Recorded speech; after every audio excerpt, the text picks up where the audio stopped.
Welcome back to the channel.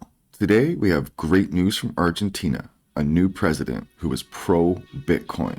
We also have other candidates, RFK Jr., Vivek Ramaswamy, who already has a crypto plan in place.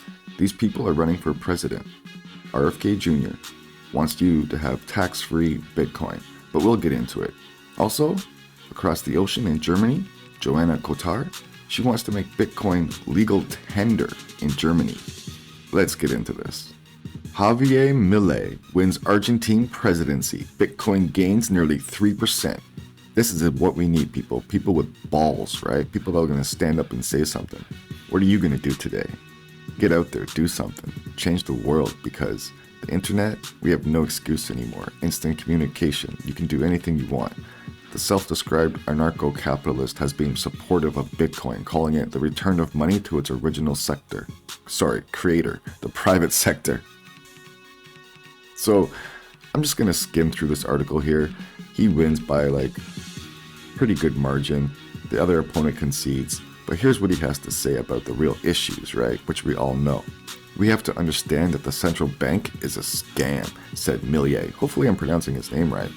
Earlier this year, when asked about Bitcoin, what Bitcoin is representing, he continued, is the return of money to its original creator, the private sector. This guy's got some balls, right? Calling straight up the central bank a scam. Hopefully this guy's alive long enough to make some kind of change for his country, for the world. We also have Bukele in El Salvador, right? And we're going to check out an interview with Robert F. Kennedy Jr. as well, with Bitcoin Magazine, who I have much respect for, both of them, Bitcoin Magazine and Robert F. Kennedy Jr. Bitcoin Magazine just told the Fed to F off. You gotta have some balls. And they actually asked him to cease and desist with his merch.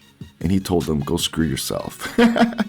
This guy is great. Bitcoin Magazine, you have to respect that. You have to support those kind of people, because there's too many flakes in this world. If you support corporations and government, you might need to take your head out of your ass, because they've never supported the people. So, Milei, to this point, however, has not gone as far as proposing making Bitcoin legal tender. He's instead calling to eliminate the country's central bank and dollarizing an Argentine economy that's been walloped by inflation that reached 142% in October. Does this sound familiar? Our leaders, they just spend money like crazy. I remember Trudeau asked about the money, the economy, and about money. And Trudeau straight up said on live TV, he doesn't care about the economy, he doesn't care about the dollar. Wow, it sure shows, right? So we have to support the right people. Let's hear what Robert F. Kennedy has to say, because he's another one with balls, right? And he's running for president. And we also got Vivek Ramaswamy and Joana Cotar. These are people we need to support. And there's a bunch of others too, right? But we need to show them our support, especially in the States, because we know this Bitcoin spot ETF has to get approved. And we need the right people in the right positions to make this happen. So let's hear about Robert F. Kennedy Jr. So this is another great guy, the Robert F. Kennedy Jr. interview, Bitcoin, CBDCs, and the war on freedom. This guy is all about your freedoms, right? And if you can't respect that, I don't know what to tell you. He's a pretty smart dude. I think he's a lawyer. His wife is, what's her name? Cheryl Hines, I believe, which I just recently kind of found out, which I was like, I don't know why I was shocked, but I was shocked. So Robert F. Kennedy Jr. outlines his political vision, emphasizing Bitcoin's role in preserving financial freedom and addressing critical issues like censorship and economic disparities. So he's against CBDCs, the Fed, the government, all up in your business, and that kind of stuff. I'm just going to play a little clip here. You can check it out. I'll leave a link down in the description, and you can check out the whole entire thing. Began when I saw the truckers strike, and what happened in Ottawa, where you had peaceful demonstration of people who were exercising their right to protest and petition public officials for very, very good reasons. And they were silenced and punished by the government in an extraordinary way. The government used surveillance techniques to determine their identities, to determine their license plates of their cars, and then close their bank accounts and deprive them of their access to their own money without any charges being filed, certainly without any conviction, but simply to silence them. And if the government has the capacity to shut down your bank account to starve you, these are people who could not pay their mortgages. Right. I talked to one trucker who couldn't pay his alimony, and he was getting in, criminal trouble with his courts. People couldn't pay for their children's clothing and medicine and food. And of course, they couldn't pay for gasoline to move their vehicles. Mm-hmm. So their credit cards no longer work. Right. And if the government has the capacity to do that, the government has the capacity to enslave us. Pretty wild things to hear, right? From somebody who's running for presidency. This guy has all the right views and all the right ideas, if you ask me. No one's perfect, right? We're not going to agree with everybody 100% of the time. But you got to respect somebody who wants to look out for you, who thinks you have freedoms, right? Unlike others that always take, and offer nothing in return. All right, so, you know what? He was talking about the trucker rally. If you come check out thecryptorealm.com, you come check out my crypto literature section, there is someone that can actually use your help here. Check it out. Sorry, I'm just going to scroll through all these. Let's get down to her. Yeah, so she was pretty much the one in charge of the trucker rally in Canada. I think so, I'm not sure, but she was one of the top people involved in this. And she's in court right now in Canada, but she has a book, Hold the Line.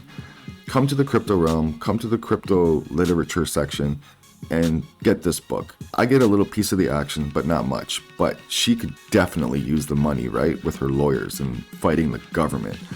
All right, so let's talk about Vivek Ramaswamy. Shares crypto plan, making him the only GOP candidate who has one. The 2024 U.S. presidential candidate would fire most of the SEC, direct the government to back off crypto software developers, and ease a path for digital assets and commodities.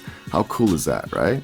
So this guy here, like I said, no one's perfect, but just look into all these people I'm talking about, and if you like them, if you find their views are great, support them.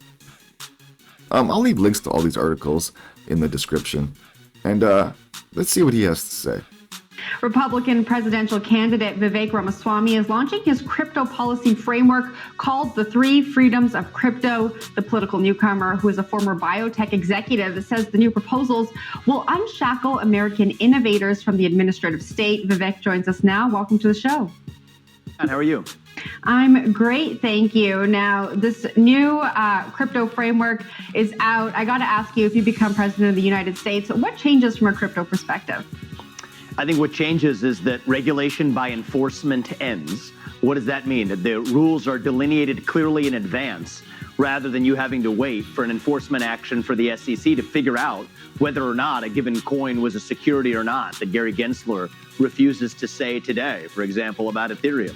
What also changes is that any unconstitutional regulation, not just as it affects crypto, this is part of a broader administrative state reform for me, but any regulation that Congress did not expressly give an agency the power to pass is null and void.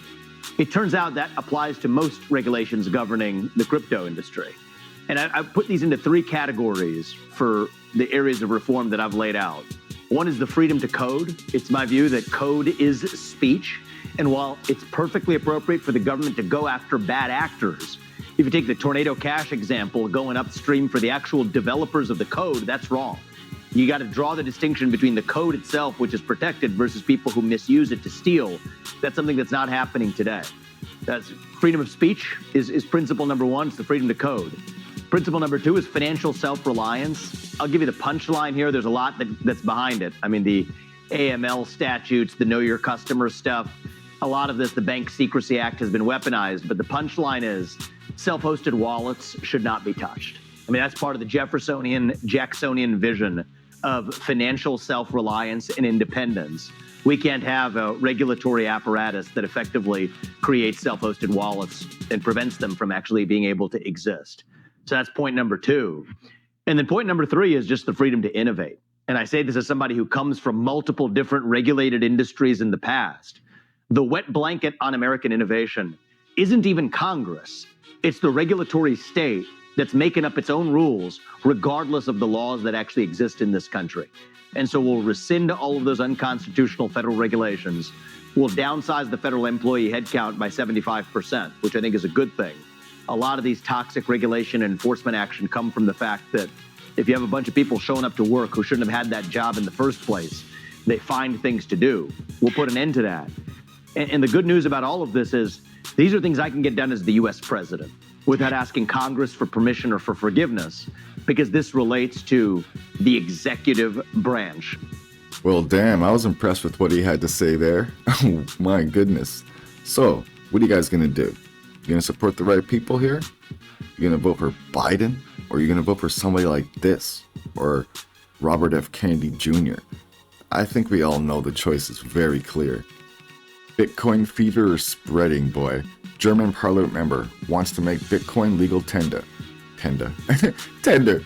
So Joana Cotar wants to initiate a preliminary examination for legal framework to officially recognize Bitcoin as legal tender in the country. So there you have it, folks. I'm going to wrap this up.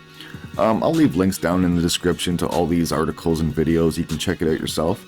Be sure to like, subscribe, comment, give this video a fight against that damn YouTube algorithm. It really helps us out. Thanks a lot, everybody. Play hard, trade smart.